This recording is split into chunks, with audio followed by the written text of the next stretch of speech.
Hello दोस्तों, कैसे हैं आप सभी। उम्मीद करता हूं आप सभी बहुत ही अच्छे होंगे। तो आज के इस वीडियो में हम पढ़ने वाले हैं क्लास 12 रसायन विज्ञान का बहुत ही इंपॉर्टेंट टॉपिक जो है भैया हेनरी का नियम। तो हेनरी का नियम क्या होता है, इसकी सीमाएं क्या होती हैं, इस वीडियो में हम समझेंगे और बहुत ही आसानी तरीके से आपको समझ में आएगा। तो चलिए दोस्तों अपने टॉपिक को शुरू करते हैं। तो यहाँ पे हमने लिख दिया है भैया हेनरी का नियम। अब भैया हेनरी का नियम में क्या बताया गया है इस वीडियो में बहुत ही आसानी तरीके से आपको समझ में आएगा और यूं ही याद हो जाएगा यह नियम। तो इस नियम में क्या बताया गया, इसको हम ये फिगर बनाया गया, इस फिगर से ही ये नियम आपको याद हो जाएगा। वो कैसे, तो समझिए। मान लेते एक ये बर्तन है। अब इस बर्तन में हमने यहां तक क्या भरा हुआ है भैया, द्रव भरा हुआ है। ठीक है, इसके नीचे द्रव है और इसके ऊपर हमने क्या यहां तक क्या भर दिया है, गैस भर दिया है। ठीक है, अब इसको ध्यान देने वाली बात यह है कि हेनरी ने क्या बताया। हेनरी एक नामक वैज्ञानिक थे, इन्होंने क्या कहा कि इस गैस पर एक पिस्टन इन्होंने लगा दिया।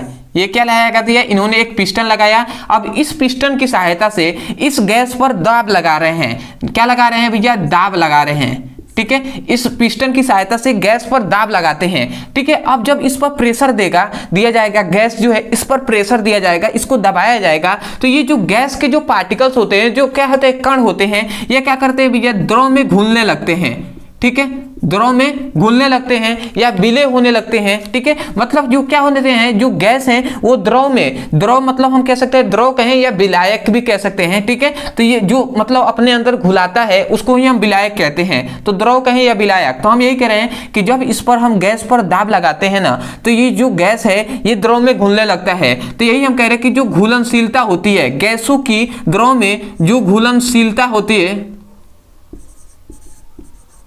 जो घुलनशीलता होती है ना, मतलब जो गैस है, गैस पर जब हमने दाब लगाया तो गैसों की द्रव में जो घुलनशीलता होती है वो गैसों पर लगाए गए दाब के समानुपाती होता है। इन्होंने क्या बताया, हेनरी ने कहा कि हेनरी के नियमों के अनुसार हम क्या कहेंगे, हेनरी के नियमों के अनुसार किसी गैसों के, हमने क्या कहा कि हेनरी के नियमों के अनुसार स्थिर ताप पर, याद रखेंगे जो ताप होता है ना वो स्थिर होता है। क्या होता है भैया, जो ताप होता है वो स्थिर होता है। ठीक है, इस पॉइंट को याद रखेंगे। तो हमने क्या कहा कि हेनरी के नियमों के अनुसार स्थिर ताप पर गैसों की द्रव में घुलनशीलता, गैसों की द्रव में घुलनशीलता या विलयता भी कह सकते हैं घुलनशीलता को। तो हम यही कह रहे हैं कि हेनरी के नियमों के अनुसार स्थिर ताप पर गैसों की द्रव में घुलनशीलता गैसों पर लगाए गए दाब के समानुपाती होता है। मतलब इन्होंने क्या बताया, हेनरी ने कहा कि जो घुलनशीलता होती है ना, जो घुलनशीलता होती है वो क्या होती है भैया, उसके दाब के समानुपाती होती है। मतलब जो गैसों पर लगाया गया जो दाब है उसके समानुपाती होती है। यही हेनरी ने बताया। तो हम यही कह रहे हैं कि हेनरी के नियमों के अनुसार स्थिर ताप पर गैसों की द्रव में घुलनशीलता या विलयता गैसों पर लगाए गए दाब के समानुपाती होती है। मतलब घुलनशीलता जो होती है वो दाब के समानुपाती होती है। तो यही तो बात हमने यहाँ पे नियम में लिखा है। हमने क्या लिखा है कि हेनरी के नियमों के अनुसार, हेनरी के नियमों के अनुसार स्थिर ताप पर किसी गैसों की द्रव में विलयता या हम घुलनशीलता भी कह सकते हैं, गैसों की द्रव में विलयता या घुलनशीलता गैसों पर लगाए गए दाब के क्या होता है, समानुपाती होता है। तो आशा करते हैं आपको डेफिनेशन जो क्या है ये नियम है ये आपको समझ में आ गया होगा। एक बार और मैं बोल रहा हूं, ध्यान से सुनिए। हमने क्या कहा कि हेनरी के नियमों के अनुसार स्थिर ताप पर गैसों की द्रव में घुलनशीलता गैसों पर लगाए गए दाब के समानुपाती होता है। तो आशा करते हैं आप यहां से डेफिनेशन को याद नहीं करेंगे, आप इस फिगर से याद कर लेंगे कि हेनरी के नियमों के अनुसार स्थिर ताप पर गैसों की द्रव में घुलनशीलता गैसों पर लगाए गए दाब के समानुपाती होता है। और ये फॉर्मूला आप लिख लेंगे। उसके बाद याद रखेंगे, यहां पर याद रखेंगे जो घुलनशीलता है ना, जो दाब है, ठीक है, यहां पे लिख दे रहा हूं घुलनशीलता को m से, और जो दाब होता है इसको p से हम दर्शाते हैं। ठीक है, तो यहां पे मैं थोड़ा सा इसको यहां पे लिख दे रहा हूं m समानुपाती p। अब यहां पे थोड़ा सा ध्यान देने वाली बात है, जो m है, ठीक है, तो m हमने लिख दिया। ये समानुपाती का जब चिन्ह हटता है तो यहाँ पे एक आता है k, और यहाँ पे जो क्या आता है, एक नियतांक आता है जो है k है, और ये p क्या है भैया, दाब है। ठीक है, प्रेशर है। अब यहाँ से ये जो फॉर्मूला मिला इसको आपको याद रखना है, ये बहुत ही इंपॉर्टेंट यही है हेनरी के नियमों का फॉर्मूला। तो इसको आपको लिख देना है। तो आशा करते हैं ये आपको समझ में आ गया होगा। ठीक है, तो इतना लिख देंगे। अब चूंकि आप यहाँ पे थोड़ा सा एक पॉइंट्स लिख देंगे तो यहाँ पे याद रखेंगे जो क्या है एम क्या है, तो एम को आपको लिखना है कि घुलित मतलब गैसों की द्रव में घुलनशीलता है। मतलब क्या लिख सकते हैं कि गैसों की घुलनशीलता है, गैसों की घुलनशीलता,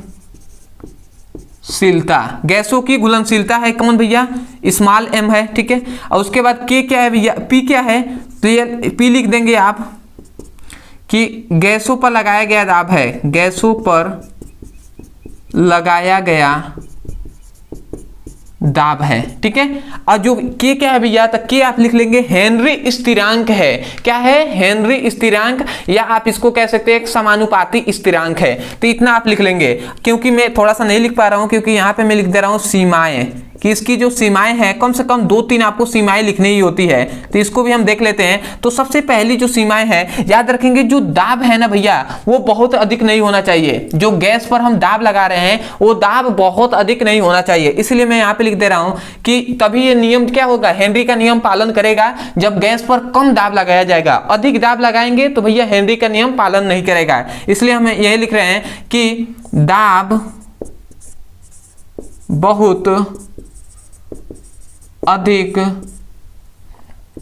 नहीं होना चाहिए। मतलब हेनरी के नियम में दाब बहुत अधिक नहीं होना चाहिए, जो गैसों पर दाब लगाया जा रहा है वो अधिक नहीं होना चाहिए। दूसरी बात, जो ताप है ना, ठीक है, इस विलयन में जो ताप है भैया वो भी ताप भी अधिक नहीं होना चाहिए। मतलब ताप बहुत कम नहीं होना चाहिए।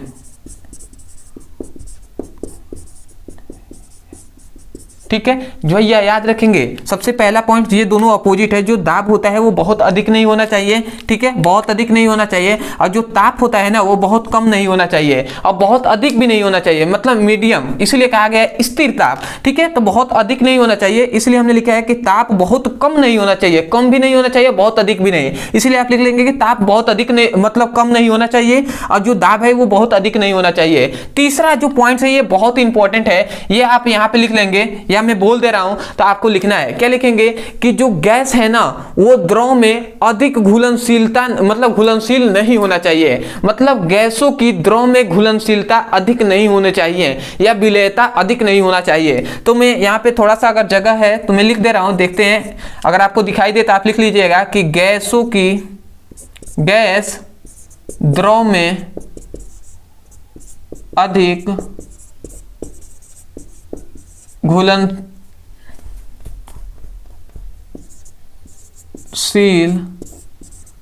नहीं होना चाहिए। मतलब जो गैस है भैया वो द्रव में अधिक घुलनशील नहीं होना चाहिए। गैस है वो द्रव में अधिक घुलनशील नहीं होना चाहिए, अधिक मतलब उसमें मिलना नहीं चाहिए। तो आशा करते हैं जो आपका हेनरी का नियम है और हेनरी के नियमों की जो सीमाएं हैं वो अच्छे से आपको समझ में आ गया होगा।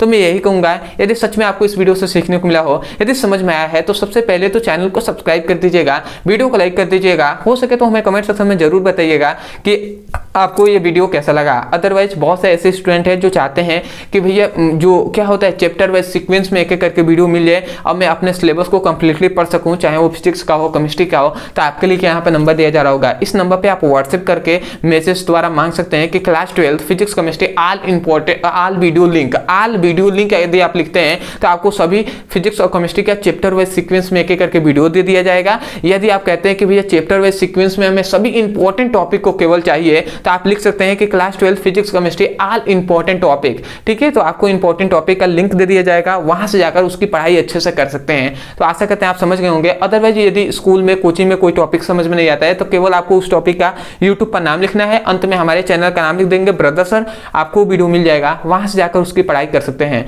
तो चलिए दोस्तों आज के लिए इतना ही, मिलते हैं अगली वीडियो में, तब तक के लिए धन्यवाद। जय हिंद, जय भारत।